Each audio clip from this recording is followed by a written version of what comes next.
بہت کوشش کی اور اس کے اندر ان کی بہت بڑی سٹرگل تھی جو ویسٹرن پنجاب جو پاکستان کا حصہ بنا. تو ہم خراج تحسین پیش کرتے ہیں اپنے ان عظیم کرسچن لیڈرز کو جنہوں نے پاکستان کے حق کے اندر ووٹ کیا. اور this vote was tied in the Punjab assembly by mister S P Singha جو اسپیکر تھے پنجاب اسمبلی کے, اور انہوں نے کاسٹ کیا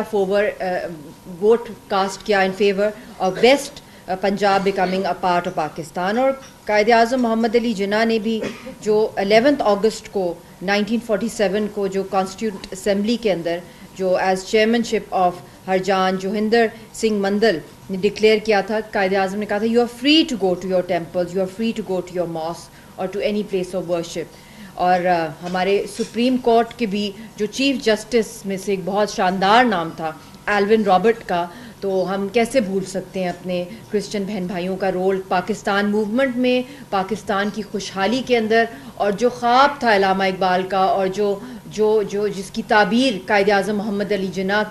کی جھولی میں اللہ نے ڈالی. تو ہم یہاں پہ بیٹھ کے سیلیبریٹ کر رہے ہیں. اتنی خوبصورت یہاں پہ ویلکم بھی ہوا راولپنڈی چیمبر آف کامرس میں, سینٹا کلاز اور جتنی بھی ہمارے کرسچن بہن بھائی ہیں یہاں پہ, ہم لوگ آپس میں مل بیٹھ کے یہی بردرہڈ کا جو پیغام ہے. اور اس کے ساتھ ساتھ میں یہ بھی کہنا چاہوں گی کہ حضرت عیسیٰ علیہ السلام مسلمانوں کے بھی پروفٹ ہیں, اور ہمارے لیے وہ اور پوری انسانیت کے لیے وہ ایک بہت بڑا سمبل ہیں ریزسٹنس کا, اور حق اور سچ کی جو حق اور باطل کی جو جنگ ہے, جس دلیری کے ساتھ انہوں نے حق کا ساتھ دیا. اور وہ روحانی طور پہ بھی ان کی جو پریزنس ہے حضرت عیسیٰ علیہ السلام کی, وہ ہماری جتنی بھی دنیا میں انسانیت کی سٹرگلز چل رہی ہیں وہ انسپائر ہوتی ہیں ان سے, چاہے وہ پیلسٹائن کی سٹرگل ہے, چاہے وہ کشمیر کی حق خود ارادیت کی سٹرگل ہے against Indian occupation, against trainee. تو ایک تو حضرت عیسیٰ علیہ السلام اور امام حسین علیہ السلام کی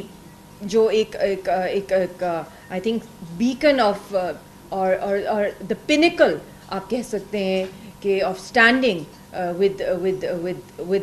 justice, with standing with oppressed. تو آئی تھنک آج کا دن ہمیں ان کی اسٹرگلس کو, ایک حضرت عیسیٰ علیہ السلام اور اس کے ساتھ ساتھ قائد اعظم محمد علی جناح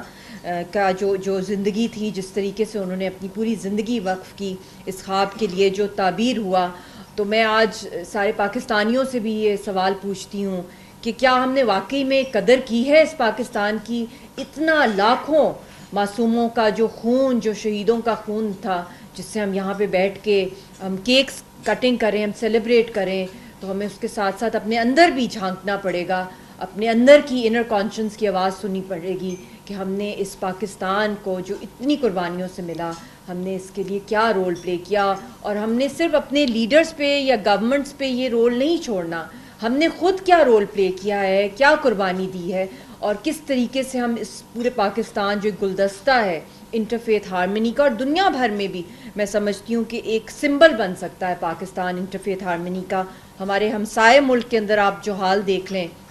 خاص طور پہ جب سے آر ایس ایس اور مودی وہاں پہ پاور میں آئے ہیں, تو جو حال ہو گیا ہے مسلمانوں کا, کرسچنز کی فورسڈ کنورژنز, چرچز کو تباہ کیا جا رہا ہے, ماسک کو گرایا جا رہا ہے. تو وہ اور بھی زیادہ